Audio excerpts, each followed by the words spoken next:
Hi, I'm Haley Selleck, nurse practitioner at First Responder Health and Wellness, and today's 5 Minutes to Better Health topic is burnout, cortisol, and the stress response in first responders. Burnout is not a personal failure. For first responders, it is a predictable physiological response to prolonged stress exposure. This matters because many of you have been told or have told yourselves that you just need to push harder, sleep better, be more disciplined. In reality, burnout reflects what happens when the body's stress systems are asked to perform a high level for too long without adequate recovery. To understand burnout, we need to start with cortisol. Cortisol is not the enemy. Cortisol is a rhythm. Cortisol is your primary stress and energy hormone. Its job is to wake you up, mobilize fuel, sharpen focus, help you respond under pressure, and then gradually power down so your body can recover, repair, and sleep. Under normal conditions, cortisol is highest in the morning to help you wake up and perform.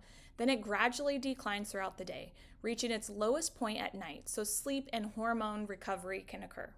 In first responders, that rhythm is often disrupted, not because of weakness, but because of repeated stress exposure, disrupted sleep, shift work, trauma, inconsistent fueling, and sustained high alert status. When the stress load is high for long periods of time, the system doesn't get a chance to reset. Chronic stress doesn't just raise cortisol, it disrupts its rhythm. That disruption can look like cortisol staying elevated too long, dropping at the wrong times, or becoming erratic. This directly interferes with sleep quality, blood sugar regulation, weight management, mood focus, testosterone balance, and recovery. It's important to understand that stress is not just emotional. Your body does not distinguish between psychological stress and physiological stress. Poor sleep, overtraining, undereating, constant mental load, caffeine dependence, pain, inflammation, and irregular schedules all register as stress to the nervous system. Over time, this leads to what we commonly call burnout, but clinically it exists on a continuum. Let's talk about what that looks like. The first stage is what I call wired. This is a high cortisol dominant state. You may feel keyed up, restless, or irritable. Relaxing feels difficult. Your mind races at night, falling asleep is hard, but you keep pushing through fatigue during the day. Physiologically, cortisol is staying elevated and the nervous system is stuck in on mode. Your body is not broken, it is trying to protect you. The second stage is wired but tired.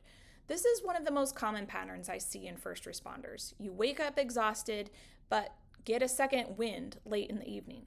You rely heavily on caffeine, you crash midday, cravings increase, sleep is poor despite being exhausted. Here, the cortisol rhythm is often flipped or flattened.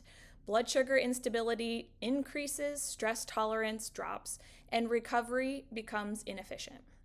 The third stage is tired but wired. This is where exhaustion and anxiety coexist. Sleep becomes non-restorative, brain fog sets in, motivation drops, you may feel emotionally overwhelmed but still unable to fully rest. At this point, cortisol output may be lower or inconsistent, and the nervous system struggles to activate when needed or shut down when it should. The final stage is exhaustion.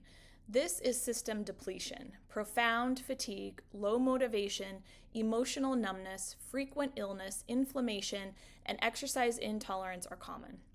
This stage is often mislabeled as depression, aging, or lack of discipline, when in reality, it reflects a nervous system that has been overdrawn for way too long.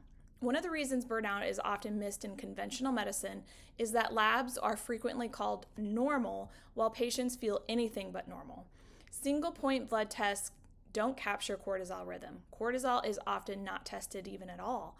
Hormones are evaluated in isolation without stress context. Symptoms are attributed to aging, anxiety, or mood disorders.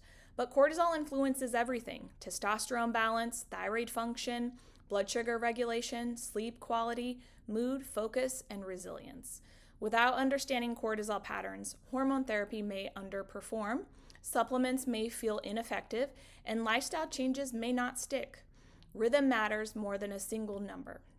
This is why testing cortisol across the day can be so valuable. It tells us whether the system is overactivated, under-recovering, or depleted.